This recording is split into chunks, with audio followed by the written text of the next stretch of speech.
రాజీవ్ యువ వికాస్ పథకానికి గడువు పెంపు.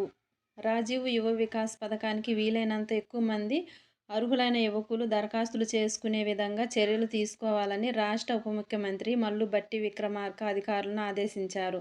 సోమవారం సాయంత్రం రాజీవ్ యువ వికాసం పథకంపై హైదరాబాద్ నుంచి రాష్ట్ర ప్రభుత్వ ప్రధాన కార్యదర్శి శాంతికుమారితో కలిసి అన్ని జిల్లాల కలెక్టర్లు, ఐటీడీఏ ప్రాజెక్టు అధికారుల వీడియో కాన్ఫరెన్స్ నిర్వహించారు. ఇందులో భాగంగా వీడియో కాన్ఫరెన్స్లో భద్రాద్రి కొత్తగూడెం జిల్లా నుంచి కలెక్టర్ జితేష్ వి పాటిల్ పాల్గొన్నారు.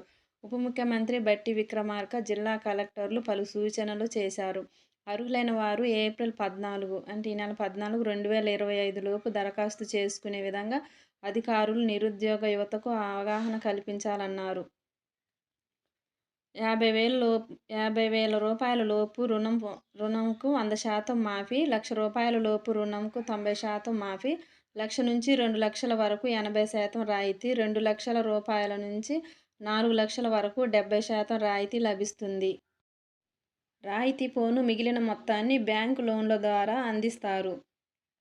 ఈ పథకం కుటుంబంలో ఒక్కరికే వర్తిస్తుందని అన్నారు. గ్రామీణ ప్రాంతంలో వార్షిక ఆదాయం 1,50,000 లోపు ఉండాలని తెలిపారు. పట్టణ ప్రాంతంలో వార్షిక ఆదాయం 2 లక్షల లోపు ఉండాలన్నారు. అర్హులందరూ దరఖాస్తులు చేసుకున్న తర్వాత సంబంధిత పత్రాలన్నింటినీ మున్సిపల్ లేదా ఎంపీడీఓ కార్యాలయాల్లో అందించాలన్నారు.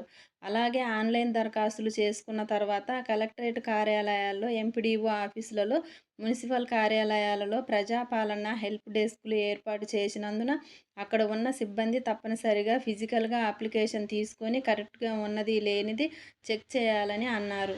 ఈ వీడియో కాన్ఫరెన్స్లో భాగంగా జిల్లా కలెక్టరేట్ సమావేశ మందిరం నుంచి జిల్లా కలెక్టర్ జితేష్ వి పాటిల్ మాట్లాడుతూ రాజీవ్ యువ వికాస పథకానికి వీలైనంత ఎక్కువ మంది అర్హులు దరఖాస్తులు చేసుకునే విధంగా చర్యలు తీసుకున్నట్లు తెలిపారు. ఇప్పటికే ఆయా శాఖల ద్వారా పలుమార్లు పత్రికల ప్రకటనలు ఇచ్చామన్నారు. గ్రామీణ స్థాయిలో రాజీవ్ యువ వికాస్ పథకానికి ఎక్కువ మంది దరఖాస్తులు చేసుకునే విధంగా యువతను ప్రోత్సహించే విధంగా అధికారులు ఆదేశించనున్నారు. నిరుద్యోగులైన యువత ఆన్లైన్లో దరఖాస్తులు చేసుకొని ఎంపీడీఓ కార్యాలయాల్లో అందజేసిన తర్వాత వాటిని తీసుకొని కలెక్టరేట్ కార్యాలయంలో ఏర్పాటు చేసిన ప్రజాపాలన హెల్ప్ డెస్క్లలో ఆన్లైన్లో ఎంట్రీ చేస్తున్నామని, సూచనల ప్రకారం హెల్ప్ డెస్క్ కార్యాలయంలో ఫిజికల్గా అప్లికేషన్లు అందుబాటులో ఉంచి తీసుకుంటామని అన్నారు. జిల్లాలో రాజీవ్ యువ వికాసం పథకానికి ఇప్పటి వరకు వచ్చిన దరఖాస్తులను సంబంధించిన వివరాలను అధికారులకు తెలిపారు.